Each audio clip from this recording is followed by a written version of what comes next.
Faslun pertama, ma yanbaghi lil muqri wal qari ay yaqsida bidzalika ridallah. Pertama, Imam Nawawi menjelaskan bahawa seyogyanya hendaklah bahawa orang yang mengajar, guru maksudnya, au qari'in atau pelajar, hendaklah dia berniat untuk mendapatkan ridha Allah. Jadi pertama, ustaznya dulu yang mengajar mesti harus niat untuk mendapatkan ridha Allah. Murid pun belajar harus mendapatkan niat ridha Allah. Itu dulu. Tapi kalau beda niat murid dengan niat guru, takkan dapat ilmu. Makanya harus satu niat kita. Guru apa niatnya, murid apa niatnya. Satu niat. Niatnya untuk mendapatkan ridha Allah. Jadi kita datang ke sini untuk ridha Allah, guru pun datang ke sini untuk ridha Allah. Ya tala'la an-nur, maka ketika itulah timbulnya, terbitnya cahaya, yang cahaya itu memancar ke langit, dan cahaya itulah yang membuat 5.000 orang malaikat mengenalkan dia kepada para malaikat yang lain bahawa itu adalah majlis ilmunya umat Muhammad sallallahu alaihi wasallam. Kita bermohon kepada Allah, termasuklah majlis ilmu kita pada malam hari ini, ya tala'la an-nur, yang memancarkan cahaya ke langit. Sama kita memandang dari gunung ini. Ini kita umpamakan kita memandang dari gunung. Kita memandang ke bawah ni kota. Tapi ada satu daerah yang cahayanya lebih terang. Pasti kita agak terfokus kepada, itu terang, itu terang. Begitulah kita. Malaikat kini sedang macam itu dia. Tengok tu terang. Rupa tengok terang tu memang rupanya dari Masjid An-Nur. An-Nur tu terang ni. Itu terang, cahayanya terang. Siapa cahaya yang terang tu? Tilmiz wasyaikh, qari wal muqri. Guru dan muridnya sama-sama duduk di tempat majlis untuk mendapatkan ridha Allah Subhanahu wa taala. Itu harus kita tanamkan. Kita datang ke sini untuk mendapatkan ridha Allah. Kata Allah dalam Al-Quran, وَمَا أُمِرُوا إِلَّا لِيَعْبُدُوا اللَّهَ مُخْلِصِينَ لَهُ الدِّينَ حُنَفَاءَ وَيُقِيمُوا الصَّلَاةَ وَيُؤْتُوا الزَّكَاةَ وَذَلِكَ دِينُ الْقَيِّمَةِ. Ay millah ay mustaqimah. Di sana disebutkan, padahal mereka tidak disuruh kecuali supaya menyembah Allah dengan memurnikan ketaatan kepada Allah, dengan menjalankan agama dengan lurus, supaya mereka mendirikan salat, menunaikan zakat, dan demikian itulah agama yang lurus. Di dalam hadis sahih dari Rasulullah sallallahu alaihi wasallam, innamal a'malu binniyat wa innamal likulli imri'in ma nawa. Hanya saja perbuatan itu sesuai dengan niat. Wa innama likulli imri'in ma nawa. Hanya saja segala sesuatu itu tergantung kepada apa yang ia niatkan. Kita datang ke sini untuk mencari ilmu, dapat ilmu. Datang ke sini untuk mencari persahabatan, dapat persahabatan. Mencari ke sini dapat silaturahmi. Warwaina, diriwayatkan daripada Ibnu Abbas. Jadi hadis innamal a'malu binniyat ini terkenal hadisnya mujarab. Jadi kata Imam Tirmizi, kata siapa lagi? Imam Ibn Salah. Banyak ulama mengatakan apabila seseorang hendak menulis sebuah tulisan atau buku, hendaklah dia memasukkan hadis innamal a'malu binniyat di awal hadis. Maka ulama-ulama dulu banyak membuat innamal a'malu binniyat itu di hadis yang pertama. Tabarrukan, mengambil berkah kepada hadis innamal a'malu binniyat, termasuk kitabnya Imam Nawawi dalam kitabnya Arba'in An-Nawawiyah. Jadi dalam Arba'in An-Nawawiyah itu ada hadis yang pertama innamal a'malu binniyat. Hadisnya bagus. Hafallah hadis innamal a'malu binniyat itu. Innamal a'malu binniyat wa innama likulli imri'in ma nawa. Hadis sahih. Diriwayatkan daripada sahabat Nabi sallallahu alaihi wasallam an Abdullah ibni Abbas radhiyallahu anhu maqala innama yu'ta rajulu ala qadri niyyatihi. Hanya saja diberi seseorang itu di atas kadar ukuran niatnya. Jadi kita ni Allah beri tergantung kepada niat kita. Besar niat kita, besar pula Allah beri. Kecil niat kita, kecil pula Allah beri. Begitu dia, tergantung kepada niat kita. Niat kita besar atau kecil? Besar, kita ingin niat kita mendapatkan redha, mahabbah daripada Allah. Itu yang paling besar. Kalau untuk cinta dunia agar terkenal, itu sedikit dan menurut dari pandangan Allah. Tapi kalau untuk mencapai redha dan kasih sayang Allah, berarti niat kita termasuk niat yang besar.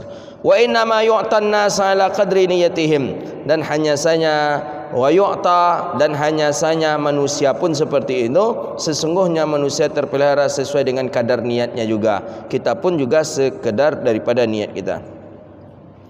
Warwaina an Ustaz Abul Qasim Al-Kushairi rahimahullahu ta'ala qala.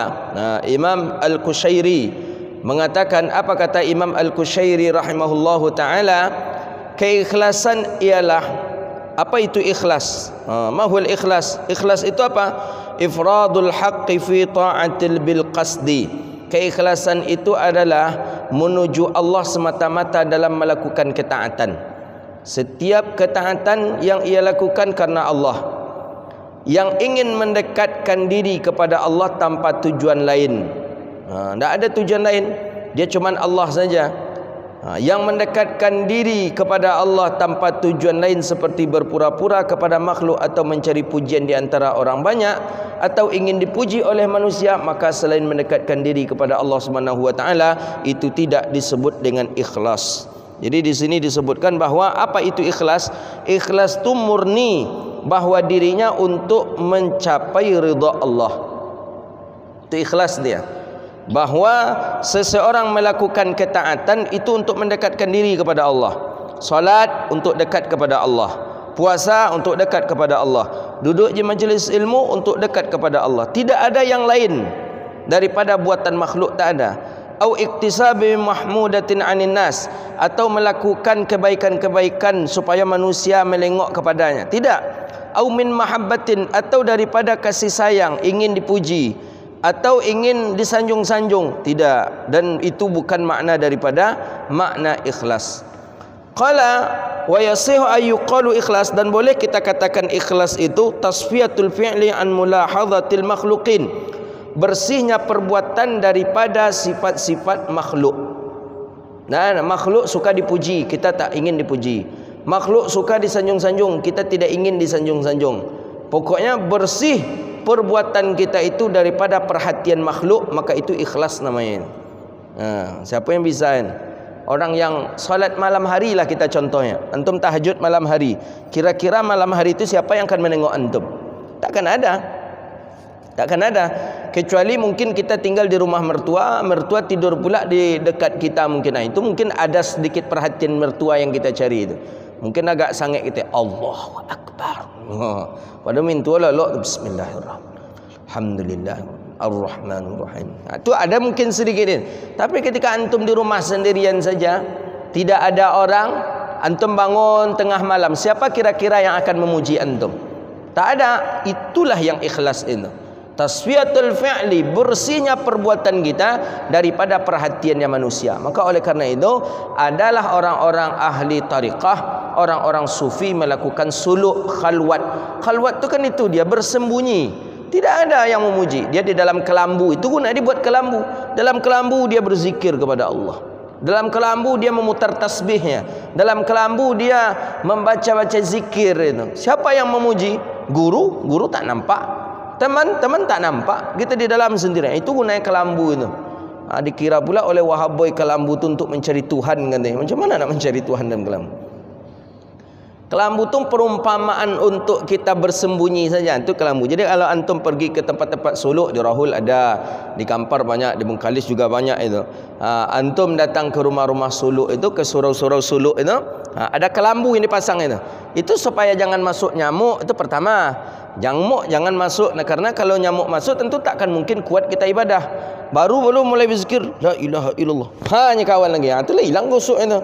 Nyamuk ni la ilaha illallah, la ilaha. Nyamuk ni tak kusuk kita. Itulah pakai kelambu. Kemudian jangan sampai kita nampak oleh orang. Nampak oleh orang kita takutnya dipuji. Ibadah itu kelemahannya dipuji. Baca Quran itu. Awalnya kita enak sendiri baca Quran. Datang orang memandang kita, tu dah lain tu, rajin. Padahal orang tu tak ada bilang kita rajin. Tiba aja setan tu membisikkan, rajin kan? Rajin saya baca Qurannya. Tiba-tiba aja syaitan. Itu hati-hati. Jadi ikhlas itu kata ulama, tasfiyatul fi'li, hilangnya, bersihnya perbuatan daripada perhatian makhluk. Jadi selagi ada kita diperhatikan oleh makhluk, berarti kita belum ikhlas. Itu dia. Jadi kalau begitu payah ikhlasnya dengan ada live streaming ini nih. Iya, payah ikhlasnya karena ini masih diperhatikan makhluk kan. Belum makhluk lagi kita yang duduk ramai ini, tambah pula dengan makhluk yang menonton di live streaming ini. Susah ikhlasnya itu. Makanya kita yang sedang mengajar ni seolah-olah tidak ada live streaming. Bisa tak kita itu? Bisa saja, tapi ya kalau seolah-olah tak ada live streaming ni, takutnya kita nanti ada kata-kata yang salah, nanti keluar ujung-ujungnya minta maaf ustaz ni lagi kan. Seperti ungge petang. Sabtu apa boleh? Sabtu ada satu lagi ustaz sebelumnya minta maaf pula dia tentang balonku ada 5 itu. Ujungnya tak maaf. Habis tu tentang apa lagi? Musik banyaklah pokoknya itu. Makanya itu bahayanya live streaming ini. Jadi kadang berbicara pun harus hati-hati gitu. Qala an Huzaifata, ulama dulu saking takutnya dia perhatian makhluk, perhatiannya manusia. Ulama dulu ada yang menulis kitab tapi tak boleh buat namanya. Ada kitab itu sampai sekarang tak tahu nama siapa musannif pengarangnya. Beliau cuma sekadar membuat nama kitab saja. Nama beliau tak boleh buat. Sehingga sampai hari ini ulama tidak tahu siapa pengarangnya. Tak tahu ulama siapa musannifnya. Kenapa? Karena memang beliau tidak menulis nama ya. Jarang-jarang mana ada di kita hari ini yang sebagai penulis tidak menulis nama, mana ada kita. Kita hari ini ditulis, ini buku ini judulnya ini, penulis gelar dibuat itu, Profesor Dr. Fulan. Sekolahnya ditulis S1 Al-Azhar, S2, S3, ditulis. Setelah itu apa ditulis? Nampak kali kita tidak ikhlas. Saya ingat kata Syekhuna Amran As-Samad, nampak ditulis di bawah itu lagi. Apa ditulis?